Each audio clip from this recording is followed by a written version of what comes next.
Okay na kahit walang hindi daw sila naman. Anong pakiramdam na pinagkakaluhan ang pinili?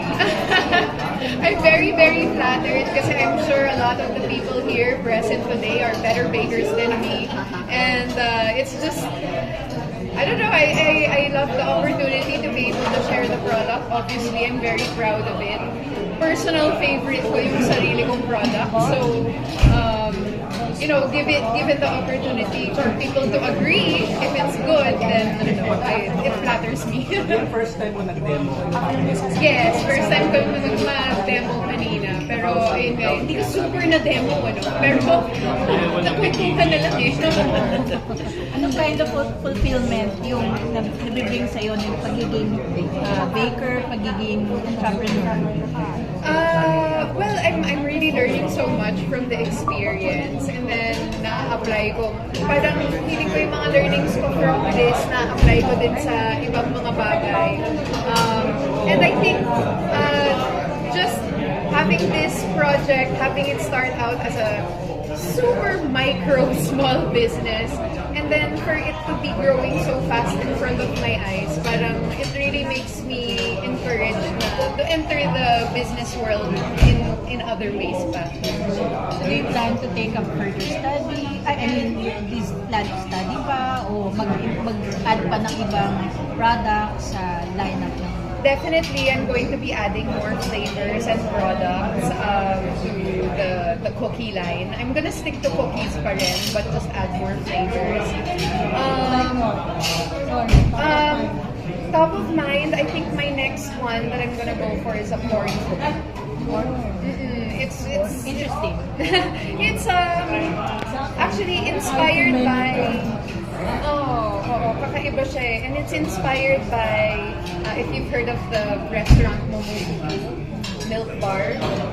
Ayun, they have their top products kasi are their corn cookie, crack pie, and yung parang birthday cake. So I want to bring that here kasi nga here in the Philippines, hindi masyadong big deal yung corn cookie. So parang feeling ko bago siya sa... We love corn. But we love corn, di ba? Don't we love all the sweet corn snacks? So ayun, so feeling ko, it will be good for the Filipino Ano palate. ba? Ano siyang restaurant? Sa New York. Ano siyang restaurant? May cookies talaga or? Hindi. Well, yung milk bar, Momofuku milk bar is for talaga, for baked goods talaga. and siya Japanese? Yung owner kasi is Asian, but he's been living in New York for the longest time. I'm a fan of his restaurant. May trial and error ka naman. Pero yung base recipe, is it possible to you? Nakaka-discover mo online? Ano yung story ng direct? It was a series of recipes na para bang I kept the parts that worked for me na pinag-combine. Accidental na maging business siya. I mean, all I just wanted was to make a cookie that I liked, that would remind me of my favorite one when I was in New York before.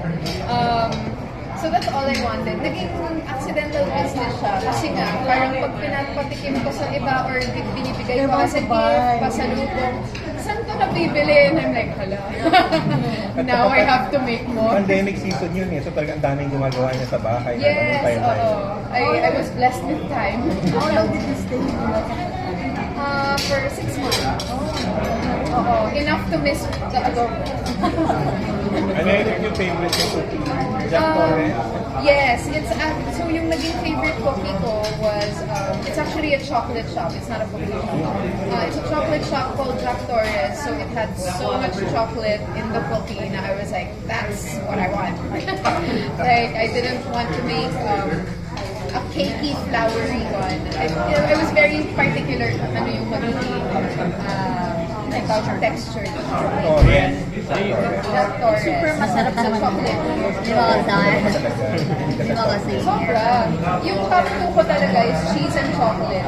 Na parang I feel like, I don't know if it's my preference or an addiction. Ganon. As in everyday. Lahat, kahit process, lahat talaga. Hindi na. Milk cheese Jesus.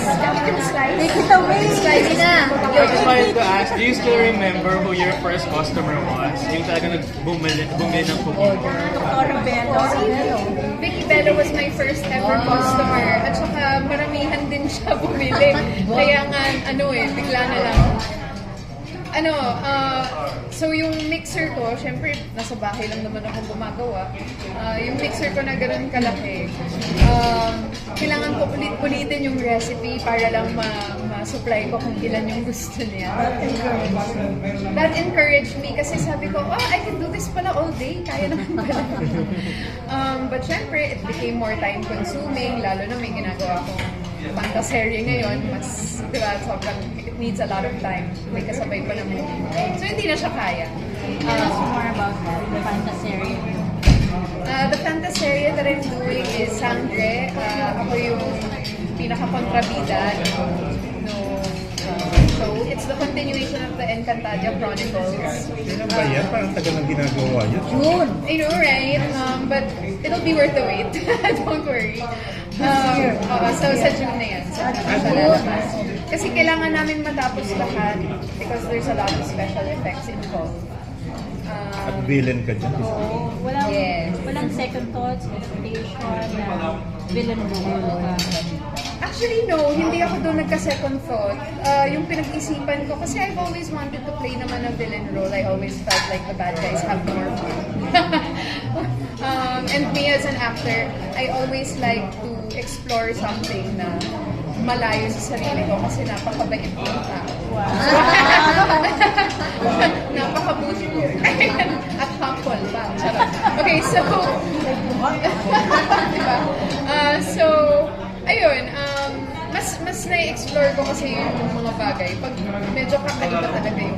So, hindi ako doon nagka-hesitation. Nagka-hesitation ako dahil fantaserye siya, matrabaho siya.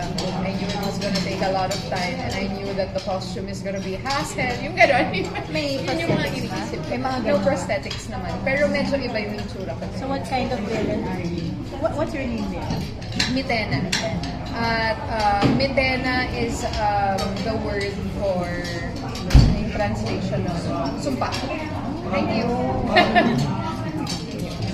So may mga powers. Ako yung pinaka-powerful. So, ayun nga, medyo may revenge akong gustong gawin sa buong Encantadia. Ako yung, twin ni Cassiopeia. Solen. Yun, magkasabay ka. Ibalik tayo sa cooking. Hindi naman yung first business mo eh. Meron kayong parang healthy mga yung restaurant. Yes, pero I have partners there eh. So, ito yung first Solo. business ko na talagang I'm taking the lead role. You mentioned kanina na SB gave you yung one thing. Yeah. Meron din bang tips siya sa business?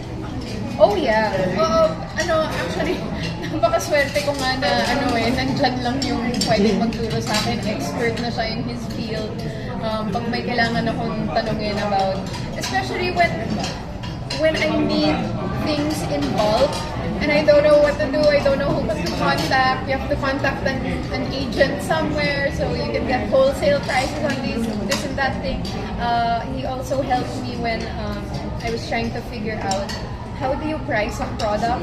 Kasi basically, dito, ako yung baker, ako yung accounting, ako yung purchasing, ako yung... So, ayun, ang dami kong natututunan from him. I just ask him and he's always willing to help. Pero Dian, sino nagturo sa'yo na maging businessman? Dahil ang dami mo ng negosyo rin, di ba? Sino nagturo sa... Siguro life lang.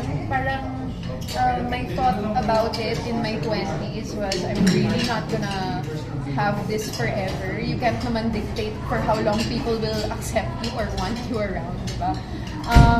And syempre, I'm going to age. It's just a fact of life. So I wanted to build something that won't age.